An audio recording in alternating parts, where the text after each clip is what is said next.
Hello, नमस्कार सर्वांना. सर्वप्रथम श्री स्वामी समर्थ.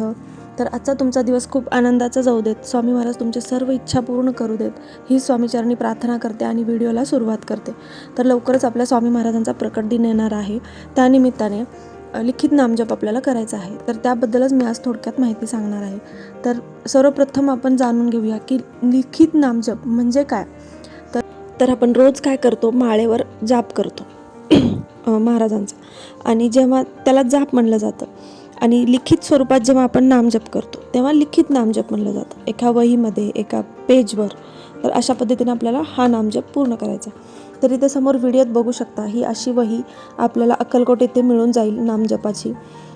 खूप छान आहे, म्हणजे याच्यात चार असे ब्रॅकेट दिलेले आहेत आणि एका पेजवर 108 असं नामजप लिहिता येतं आपल्याला, व्यवस्थित दिलेले आहे. त्यानंतर तर बघा, लिखित नामजप कसं करायचं आता मी सांगणार आहे.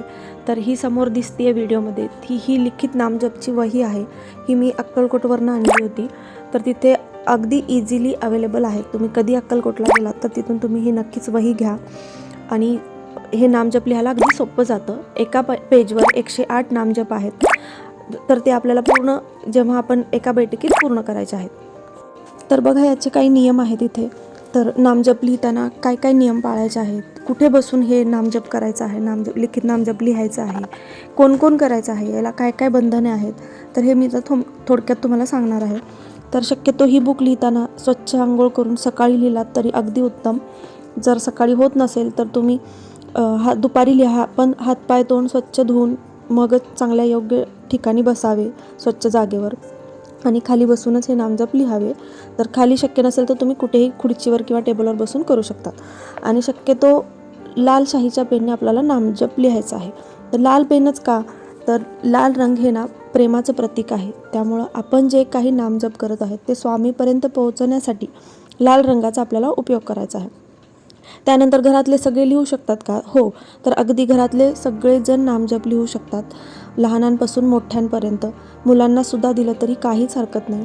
फक्त लिहिताना एक नियम पाळायचा की आपली जागा सोडून उठायचं नाही. पूर्ण नामजप लिहीपर्यंत, पूर्ण होईपर्यंत 21 लिहा तुम्ही, 11 लिहा किंवा 51 लिहा किंवा 108 लिहा, पूर्ण नामजप होईपर्यंत आपल्याला जागा सोडायची नाही आहे.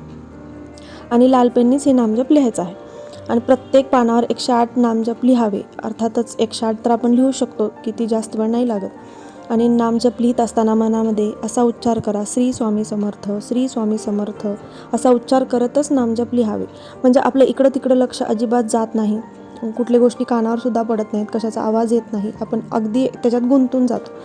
आणि ही म्हणजे लिखित नामजप जी वही आहे, आपल्याला पूर्ण झाल्यावर त्याच्यावर हळदी कुंकू फुल अक्षदा वाहून श्री स्वामी समर्थ महाराज देवताभ्योम नमः असं म्हणून आपल्याला बुक योग्य ठिकाणी ती पुस्तक ठेवायची आहे. म्हणजे आता बघा, देवाऱ्याच्या खाली ड्रॉवर असतात, तिथे सुद्धा तुम्ही हे बुक ठेवू शकता आपले नामजप पूर्ण होईपर्यंत. आणि जेव्हा ही बुक पूर्ण होते तेव्हा तुम्ही तुमच्या लॉकरमध्ये सुद्धा ठेवू शकता. आणि जर अक्कलकोटला गेलात तर अतिउत्तम. तिथे जाऊन तुम्ही हे बुक वटवृक्ष मंदिरात घेतात किंवा समाधी मठमध्ये सुद्धा हे बुक घेतली जाते. आणि समजा तुम्हाला तिथं जर जाणं शक्य नसेल तर कुठे देवाच्या मंदिराचं पायाभरणी चालू असेल तर तिथे सुद्धा तुम्ही हे बुक देऊ शकता. आणि ते सुद्धा शक्य नसेल तर तुम्ही वाहत्या पाण्यात सुद्धा सोडू शकता. आणि नसेल करायचं तर तुम्ही तुमच्या लॉकरमध्ये सुद्धा ही बुक अगदी सांभाळून ठेवू शकता. आणि जेव्हा आपलं घर होणार असेल, नवीन वास्तू होणार असेल, तेव्हा आपली देवघराची जी जागा आहे तिथे सुद्धा तुम्ही त्या देवाऱ्याच्या खाली ही बुक घालू शकता. असे खूप नामजप तुम्ही लिहून ठेवू शकता, अगदी काहीच हरकत नाही. फक्त योग्य ठिकाणी ठेवणं गरजेचं आहे, इथे तिथे पडू द्यायचं नाही.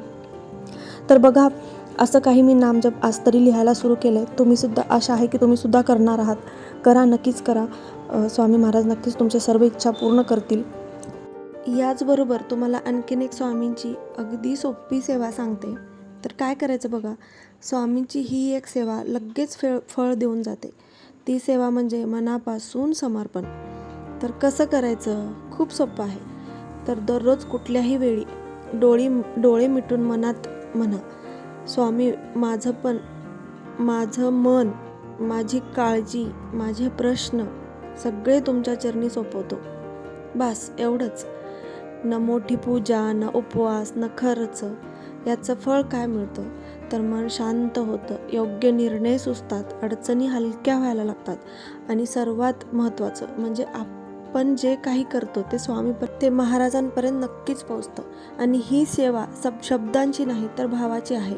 आज करून बघा, फरक स्वतःला जाणवेल. श्री स्वामी समर्थ. जय जय स्वामी समर्थ. धन्यवाद.